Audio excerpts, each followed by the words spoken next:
Bonjour, Bonjour, comment vous appelez-vous? je m'appelle Thomas Ancora. Est-il difficile d'être autant acteur qu'auteur? Non, parce que c'est pas des choses qu'on fait en même temps. J'ai écrit le film avant de le jouer, donc c'est deux boulots bien séparés qui se passent pas au même moment. Donc voilà. Quelles sont vos aspirations pour ce film? Bon, on espère que les gens vont passer un bon moment et vont rigoler en fait, tout simplement. Alors Thomas Ancora, vous êtes passé de la télévision au cinéma, cela a été une étape difficile?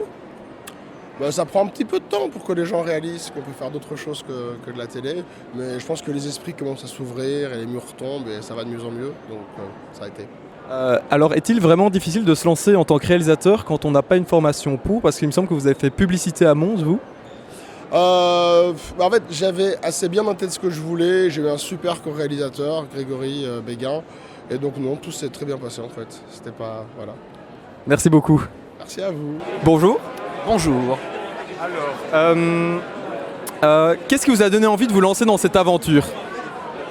J'ai d'abord lu le scénario qui m'a été proposé par Thomas. J'ai été très surpris par le truc, parce que c'est un scénario qui envoie du pâté, on va dire. Et c'est en rencontrant Thomas au casting que je me suis rendu compte qu'on avait une certaine complicité dans le travail qui permettait de travailler des choses malgré tout un peu fines à l'intérieur de cette grosse salade liégeoise. Avez-vous des difficultés à vous imaginer en loser non Instagrammable, vu que vous avez déjà joué dans beaucoup de courts-métrages et autres créations? Non, ça c'est pas très compliqué, parce que je suis assez mauvais sur Instagram et sur Facebook. Je suis très peu suivi par les gens. Je fais des blagues pour mes amis, mais cet univers complètement exagéré où tu as des milliers de personnes, voire des dizaines de milliers de personnes qui regardent des photos, c'est pas mon univers, je connais pas très bien. C'est pas très compliqué pour moi d'avoir fait le loser là-dessus, quoi. Est-il facile de jouer dans un buddy movie à l'américaine et à la belge du coup? C'était très joyeux, c'est-à-dire que la grande qualité, je crois, du travail qu'on a fait, c'est qu'on s'est vraiment marré à le faire. On a pris énormément de plaisir. On a piqué énormément de fou rire, on s'est vraiment bien marré.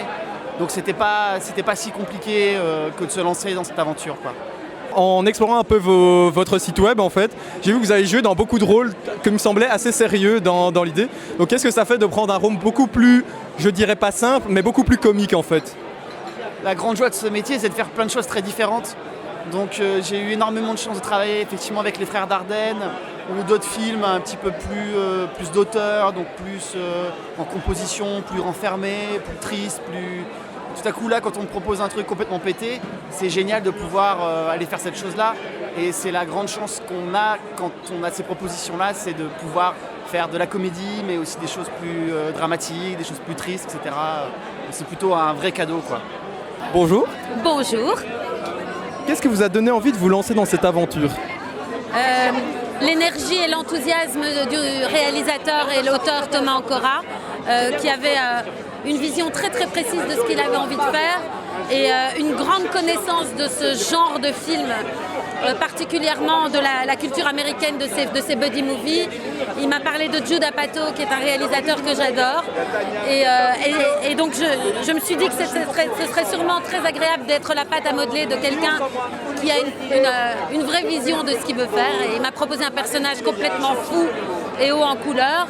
Et pour une actrice, c'est toujours un plaisir d'avoir des beaux os à ronger comme cela. Mais avez-vous des difficultés à rentrer dans un film peut-être beaucoup plus grand public, peut-être beaucoup plus rigolo?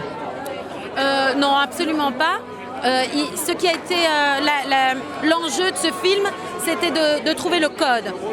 Je crois qu'il y a vraiment un code, un dénominateur commun, un second degré dans les buddy movies à l'américaine, et qu'il faut qu'on soit un peu tous dans ce même deuxième ou même xème degré pour que ça fonctionne. Et ce soir, j'ai découvert le film, je ne l'avais pas vu avant, et je trouve que c'est vraiment le cas. On est tous complètement perchés, mais de la même manière, et ça c'est le talent de Grégory Béguin et Thomas Ancora, de nous avoir en fait fait travailler l'humour avec le même prisme. Parce que l'humour peut se développer. Les films de comédie, il y en a de plein de genres très différents, et celui-là a un genre très spécifique. Ça, c'était le pari du film. Était-il facile de jouer dans un buddy movie à l'américaine, mais du coup à la belge? la sauce andalouse qu'on y a rajoutée, j'espère qu'elle plaira. Encore une fois, on ne s'est pas posé toutes ces questions. On a eu très peu de temps pour faire le film. Moi, j'ai rencontré Thomas peu de temps avant de tourner. Ça s'est fait très vite. Et on a foncé tête baissée sans se poser la question de savoir si justement notre belgitude allait être un frein ou pas à un film plutôt d'inspiration américaine. Moi, je crois que le Xème degré n'a pas d'origine. Il n'a pas de pays. C'est un état d'esprit et la Belgique l'a très très certainement à fond. On l'a en nous, donc cette autodérision était tout à fait bien pour ce genre de film.